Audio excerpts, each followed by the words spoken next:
আসসালামু আলাইকুম প্রিয় viewers, Mahfuz agri BD channel থেকে আপনাদের সকলকে স্বাগতম এবং নতুন বছরের শুভেচ্ছা।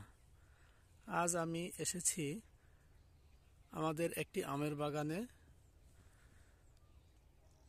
মূলত এখন আমের মুকুল ফোটার সময়, তাই আমি আজকে আপনাদেরকে জানাবো আপনারা আপনাদের আম বাগানগুলোর বা আম গাছগুলোর মুকুল ফোটার আগে ও পরে কি কি পরিচর্যা গ্রহণ করবেন এবং কিভাবে পরিচর্যা করবেন।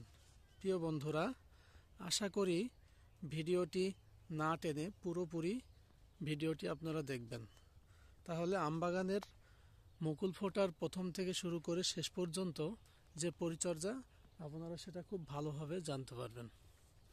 যে আমরা এসেছি, দেখেন আজকে এটা হলো আমার নিজস্ব আমের বাগান। দেখেন এই যে আমের মুকুলগুলো কি সুন্দর এই যে ফুটছে, কেবলে আমের মুকুলটা ফুটছে। তো এই সময় আমাদের কিছু গুরুত্বপূর্ণ পরিচর্যা রয়েছে, যেগুলো আমাদের জানলে, যেগুলো আমরা জানতে পারলে আমাদের আমের পরিচর্যা করা অনেক সুবিধা হবে এবং আমরা আমের ফলনকে 1 গুণ 2 গুণ এবং 3 গুণ পর্যন্ত বৃদ্ধি করতে পারি। তাহলে বন্ধুরা, চলুন জেনে নেওয়া যাক আমরা আমাদের আম গাছের কি কি পরিচর্যা গ্রহণ করব। মূলত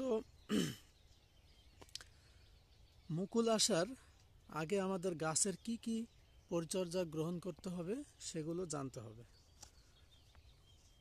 তাহলে মুকুল আসার আগে আমাদের সর্বপ্রথম যে পরিচর্যা গ্রহণ করতে হবে সেটি হচ্ছে আমাদের আগে আগাছা পরিষ্কার করতে হবে। আমাদের গাছের গোড়ায় দেখবেন যে অনেক ঘাস লতা পাতা হয়ে থাকে, সেগুলো আগে পরিষ্কার করে ফেলতে হবে। তারপরে দেখবেন বন্ধুরা, আপনাদের গাছে অনেক মরা ডালপালা থেকে থাকে, সেই মরা ডালগুলো আপনাদের কেটে ফেলতে হবে। যেমন দেখেন এই যে আমার গাছে এই যে কিছু মরা ডাল, এই ডালগুলো কাটা উচিত ছিল আমার, কিন্তু আমার কাটা হয়নি, কিন্তু আপনারা মরা ডালগুলো কেটে দেবেন। তারপরে মূলত গাছে মুকুল আসার 2-3 মাস আগে আপনারা সেচ দেওয়াটা বন্ধ করবেন। সেচ দেওয়াটা বন্ধ করলে দেখবেন বন্ধুরা, আপনাদের গাছে আমের আরও ফলন ভালো হবে। এবার আসি আমরা গাছের স্প্রে শিডিউল নিয়ে, অর্থাৎ মুকুল আসার আগে 15 থেকে 20 দিন আগে আমরা গাছে কি কি স্প্রে করতে পারি। প্রথম যে স্প্রেটা আমরা করতে পারি বন্ধুরা, সেটা হলো ল্যামডা সাইহ্যালোথিন গ্রুপের কীটনাশক, যেটা আমরা বাজারে 2.5 EC বলে পেয়ে থাকি। এবং এর সাথে আপনারা দিবেন সালফার 80 WP বিভিন্ন কোম্পানির আপনারা পেয়ে যাবেন। যেমন সিনজেন্টা কোম্পানির থিওভিট নামে একটি সালফার পেতে পারেন এবং আরও বিভিন্ন কোম্পানির বিভিন্ন নামে পরিচিত থাকে বাজারে, সেগুলো আপনারা দিবেন। এবং এর সাথে আরেকটি দিবেন, সেটা হলো ইমিডাক্লোপিড গ্রুপের একটি কীটনাশক, যেটা আমাদের আম গাছের হপার পোকা দমনে খুবই কার্যকরী। তাহলে বন্ধুরা, মুকুল আসার 15 থেকে 20 দিন আগে আমরা মূলত এই 3টি কীটনাশক কম্বিনেশন করে আমরা গাছে স্প্রে করতে পারি। এবং বন্ধুরা, খুবই গুরুত্বপূর্ণ আরেকটি কথা মনে রাখবেন, যে এই 3টা কীটনাশক একই সাথে কম্বিনেশন করে আপনারা গাছের সমস্ত অংশ ভালোভাবে ভিজিয়ে স্প্রে করবেন। তাহলে বন্ধুরা, আমরা জানলাম গাছে মুকুল ফোটার 15 থেকে 20 দিন আগে যে স্প্রেটা আমরা করব সেটা আমরা জানলাম। এবার আমরা জানবো বন্ধুরা, গাছে মুকুল ফোটার পরে, এক কথায় মুকুল আসার পরে আমরা কি কি স্প্রে করতে পারি। তাহলে আমরা মুকুল যখন গাছ থেকে ফুটে বের হবে, 4 থেকে 6 ইঞ্চি আকার ধারণ করবে আপনার গাছের আমের মুকুল, তখন আপনারা দিবেন মূলত 2টি কীটনাশক। তার মধ্যে 1 নম্বরে যেটা বলবো সেটা হচ্ছে, দেখবেন যে ম্যানকোজেব গ্রুপের আপনারা ছত্রাকনাশক পেয়ে যাবেন বাজারে বিভিন্ন নামে, বিভিন্ন কোম্পানির।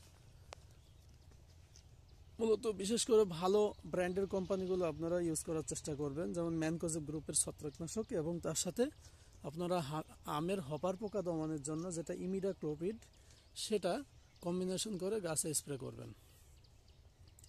এরপরে বন্ধুরা আসি, ফুল ফোটা অবস্থায় কোনো ধরনের স্প্রে করা যাবে না। যখন আপনার মুকুলের ফুলটা ফুটে যাবে তখন কিন্তু কোনো প্রকারের স্প্রে করা যাবে না, এটা মনে রাখতে হবে আমাদের। এবার আসি বন্ধুরা, গাছের তৃতীয় পর্যায়ে আমরা কি স্প্রে করব।